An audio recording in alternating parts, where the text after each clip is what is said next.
Welcome to Noiseville. I am Ellie Telebian, and this is David Elphick, and welcome to Noiseville. We've got such a good show. Such a good show today. An exciting show. I'm going to be chatting to New Generation Jazz. Jazzy. Yeah, I'm going to be getting jazz with those guys. Jazzy with Jack. Very cool. Jazzy with Jack. I chatted to Demob Happy about their brand new album Dream Soda, which has caught the headlines, and also their new video for Junk DNA. And then we have a super duper whooper Beardy Man exclusive. Not just a little bit of an exclusive, this is a big fat exclusive. Yeah. It's a big fat first TV play of their new video exclusive. Yeah. And also we have Fragile Creatures on the show, playing some lovely, lovely music, and we'll be having a little chinwag about their new album. I don't want to forget about Eddie. I got Jazzy with Eddie too. Oh yeah, Jazzy with Jack and Eddie. Yeah. Well, first a little bit of Noiseville Newsreel, and Aesthetic is an event that's a week of performances like you've never seen or heard before. Not my words, the words of Brighton Dome. It's a week of performances of cross-art collaboration, so audio-visual, a myriad of weird and wonderful things taking place there between the 25th of November and the 1st of December. There's lots of different things taking place. So I suggest you simply go over to brightondome.org, type in Aesthetic, and check out what's going on there. Sounds good. I've got some exciting news. Wildlife is back. Yeah! You didn't come. It was so good. Wildlife was really, really fantastic festival. They came with a stellar lineup for their first festival, so it's obviously collaboratively working with Disclosure. Disclosure brought it to Shoreham. I think it's something like 225 days until it's here again. You've got it marked on your calendar. Yeah, they've got a counter on the website. It was a fantastic festival, and they brought with them a fantastic lineup. And the best thing about that festival was the vibe. If you were there, you will know that there wasn't much aggro, people weren't being silly. It was just people there, party people, having fun. Yeah. So I'm really excited to think about who they might bring. 'Cause, they had Disclosure, Rudimental, Wu-Tang. It was amazing. There were more. There were more, so we're looking forward to that. Yeah, cool. Yeah, well done. We look forward to seeing that. And well done, West Sussex County Council, for saying yes to another wildlife festival. Well done, guys.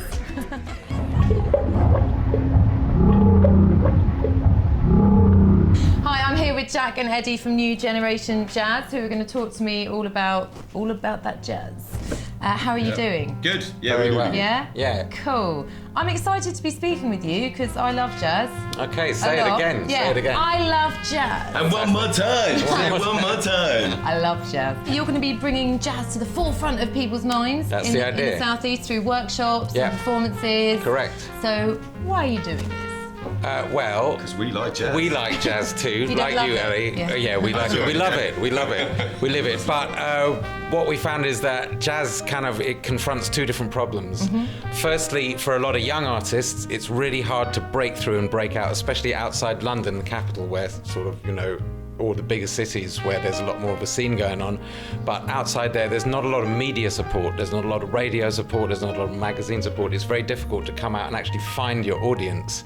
So we need some support there.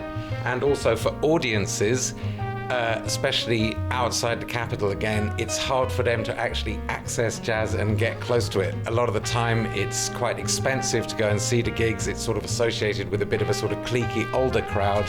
And we think that that's all wrong. We think jazz is young, exciting music. There's lots of young people, lots of musicians in this town that are really into it. They just need it to be, look at the colours. Look at the colours on that. They need it to be in their face. Yeah, they need it to be more in their face. We need to kind of take it and break down those walls that have been sort of built up around it, where people think it's difficult, it's inaccessible, it's not for us, we can't get near it. We're all about changing that. Okay, so how are you going to change it? How are you going to be doing this? By making it cheaper. Okay, great.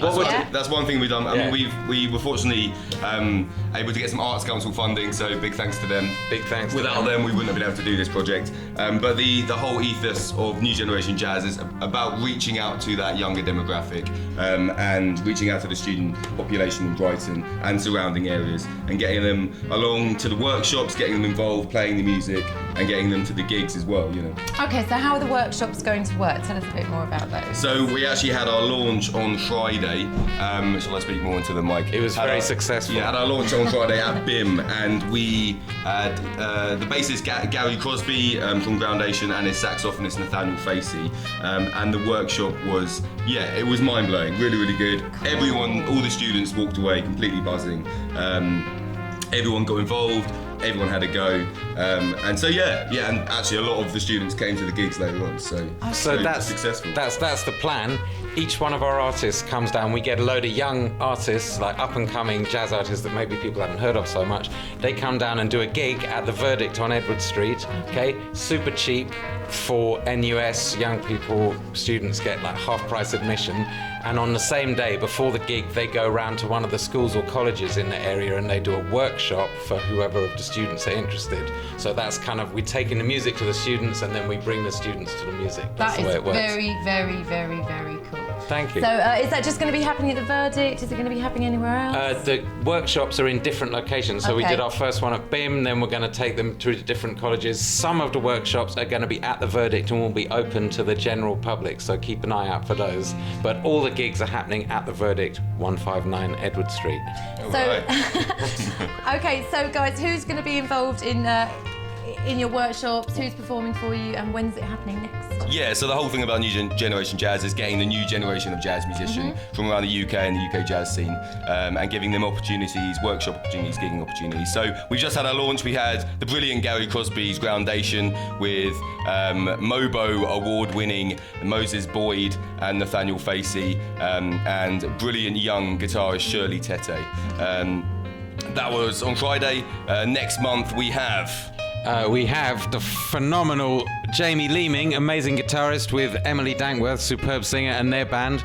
And that is on 27th of November.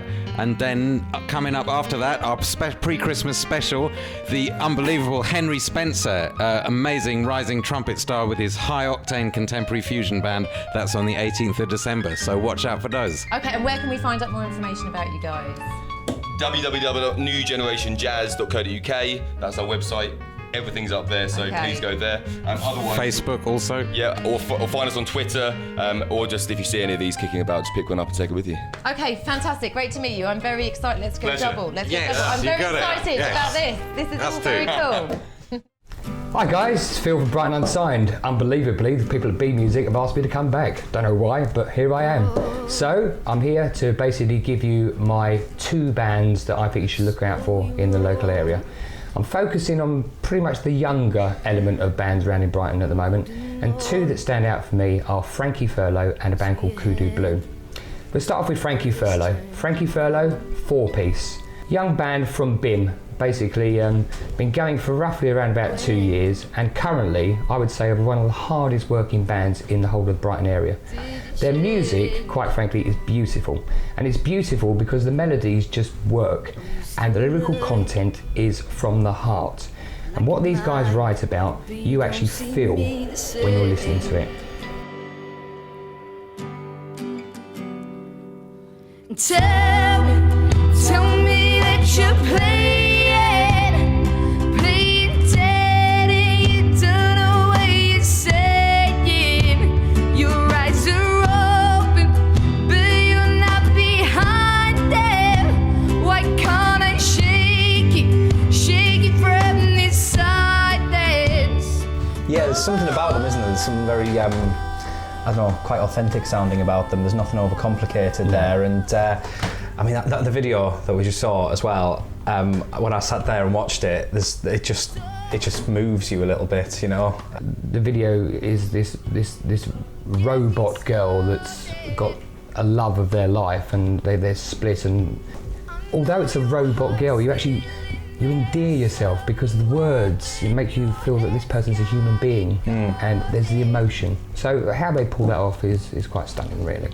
One of the things I particularly liked about Frankie Furlow when I was listening to him is I think a lot of music, when you're listening to it, it can sort of like exist in the background of your life. Yeah. You'll just be sort of, it'll be there and you'll know it's there, but you won't really notice it. Whereas listening to Frankie Furlow, I just think it's, you know, it's the kind of thing that pulls people into the room. You hear it and you're like, wow, what's this? I want to listen to it. See them live as well, because it transfers live even better. Kudu Blue. Now, very new band. They only formed in April. 5-piece. You would class them as, if there's such a genre, it's trip hop pop. It's it's electronic driven, and it's sort of it's almost trancey as well. basically, you've got Clem on vocals, and her voice sort of like really does cut through. It's a very unique voice that she's got. And backed up with the other guys, Creed on drums, who just gets this rhythm going throughout, and with Owen doing the electronics as well. You watch them and you suddenly go into a dream-like state, and there's just this groove going on.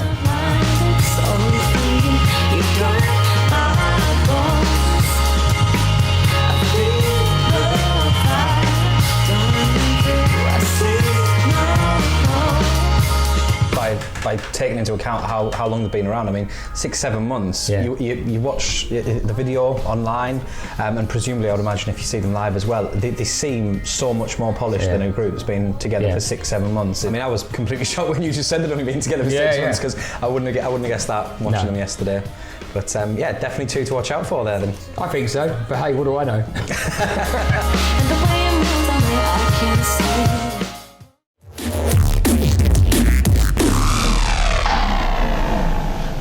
Welcome back to Noiseville. Let's talk about this exclusive. Oh, Beardy Man exclusive, right? Yeah. So Beardy Man released his new single "Mountainside" in the summer, a couple of months ago. Really cool kind of bliss track. Really nice. It is. Do you know what? Actually, because he does a lot of really weird stuff in his live show. You know, it's one album per hour. Yeah. It's all a bit mad, and he can make it up, and it can go sort of any sort of direction. But this is quite. I feel like it's quite commercial actually. For him. Yeah. It sounds really good. It's accessible, isn't it? It's accessible. I just have to mention that the one album per hour project, we had a competition winner. She went along. She loved it. So thank you, Beardy Man. Thank you, Beardy Man, and your team. And some more of you should have entered, because you could have won. You could have won that ticket. Right. But yeah, so we can exclusively announce the people who won the remix competition. So Beardy Man run a remix competition for the Mountainside single. They'll be released on 12-inch. I think they've just been released on 12-inch. The winners were Cosmo Murphy's Cosmodelica, Mort, and Aurelaise. I'm saying Aurelaise? Aurelaise, yeah. Something We're playing like that. around with that. Yeah. So I think we've got an American artist, a couple of European producers, remixers as well. So cool. Looking forward to hearing them. Beardy Man's manager Adam has actually recommended the Cosmodelica remix. He reckons that is pretty standout. So that's the one I'd recommend. Yeah. Check it out. And now we're going to have what I understand is an exclusive first TV play of Beardy Man's new single, Mountainside.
Demob Happy is defined in the dictionary as a feeling of elation after a period of hardship.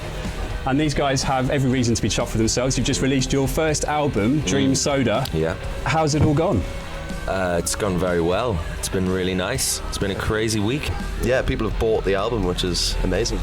Yeah, you can't ever really expect people to do it. And then, yeah, they did.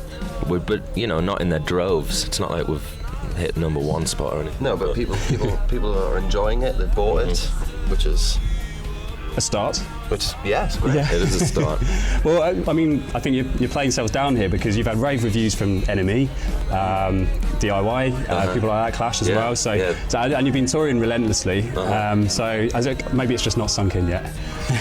No, it's great. I'm over the moon, to be honest. It's really nice to have it finally out and people be digging it. People sort of talk about you as a DIY band. Is that right? What does that mean? What do you think it means, Alan? Just kind of taking control of the majority of aspects of everything you do, just taking care with everything that you do, putting all your work into it. So whether that be artwork. We always wanted to be self-sufficient in case nobody ever came along and injected money into us. Yeah. That's the only difference. The only difference it's made is given us a larger scope to do with what we're doing already. Yeah. Which is why we released our own music videos and recorded our own stuff. Cool. I thought we'll do it anyway then. Yeah, so I was going to come on to the videos because, I mean, they're hilarious, to be honest. I mean, you just released your video for Junk DNA, which we can't show you the whole thing, but you can go to vivo.com, search Demob Happy, Junk DNA's on there, so's a lot of your other videos. You all seem to have real good fun doing them. Junk DNA, to sort of tell the viewers if they go and watch the video, but it shows you product testing Dream Soda, drinking a lot with dire consequences. And that's gone a bit mad. Was it a lot of fun to make that video? Yeah, really fun. Where did you do it? It looks like a bottling plant somewhere. It's a factory in the northeast that we knew we could use. No matter what time it is, I could always use a little bliss. No matter what time it is, I could always use a little bliss. No matter what time it is, I could always use a little bliss. No matter what time it is. One final question though, what does Dream Soda taste like and where can I get some? It doesn't taste like anything because it doesn't exist. What? I know, those cans that you see in the video we made ourselves, we tried to get them made. We went through such a huge... Yeah, we Who made them? Where did you get these made? Well, we were gonna... just normal cans. Yeah, they're just like Coke cans with a sticker that we put on them, and we tried to do it through like a bottling plant, but the minimum order was like, what, 100,000? Yeah, you had to get thousands and thousands of cans to the minimum order. Yeah, we couldn't find anywhere that would do it like a short run. We're announcing that we're doing, this is a big exclusive, we're going to do South by Southwest. And so I think we're announcing that in a week or so. 2 weeks. Yeah. That's what, March time next year? March. Yeah. Oh, so fantastic. It's going to be so fun. Good stuff. I've never been to America. Because you did Great Escape this year, and now South by Southwest. Yeah. There's nothing stopping you. Yeah, no, that's what we always wanted to do. Me and Matt are going to get some choppers. Drive from Austin to Boston on a chopper as well. Everyone else, they can go in the van. If you can fit us in before or after, then will you come and do a session with us? Come and do a B session. That'd be nice. That'd be wicked. Thank you guys so much. All the best. And thank you very much. Appreciate it. Thank Cheers. you. Cheers. Nice one. Thanks.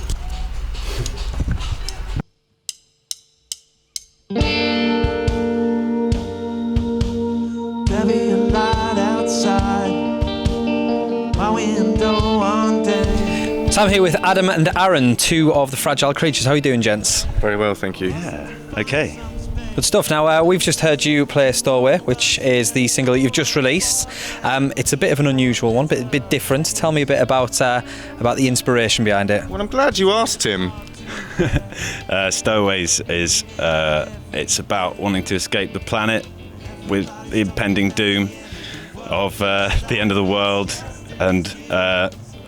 and believing that the governments and people who run the world probably have their own escape plan already, so you'd need to stow aboard an alien spacecraft to escape, which we will provide. A philosophical piece, then? Yeah, a little bit. And we will stow away on the first ship out of the earth. And then we kind of turned it on its head a bit in our music video, where we get aboard the alien spacecraft and then they autopsy me. Now I'm pleased you mentioned that, because it is a bit of a different video.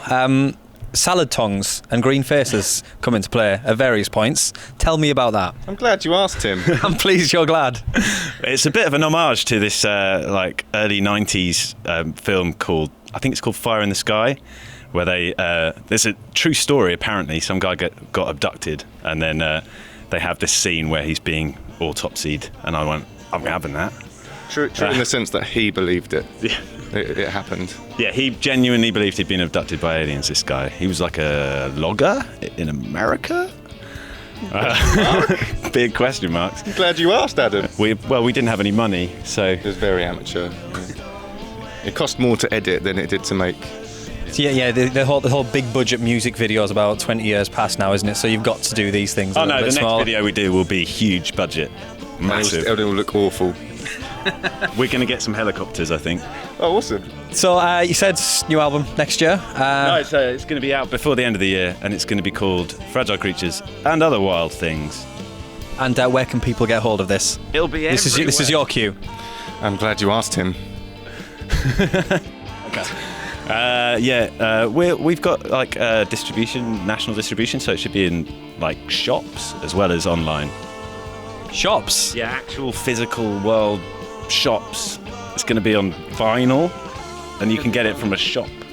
So we're actually talking a tangible release, which is rare these days. Well, less rare than you think, because apparently the manufacturers are having trouble getting stuff done because people are already ordering records for Record Store Day. So I think physical formats are making a comeback. So we're jumping on that horse. We can only hope. Well, thanks very much, guys, and good luck with the release. Thank you.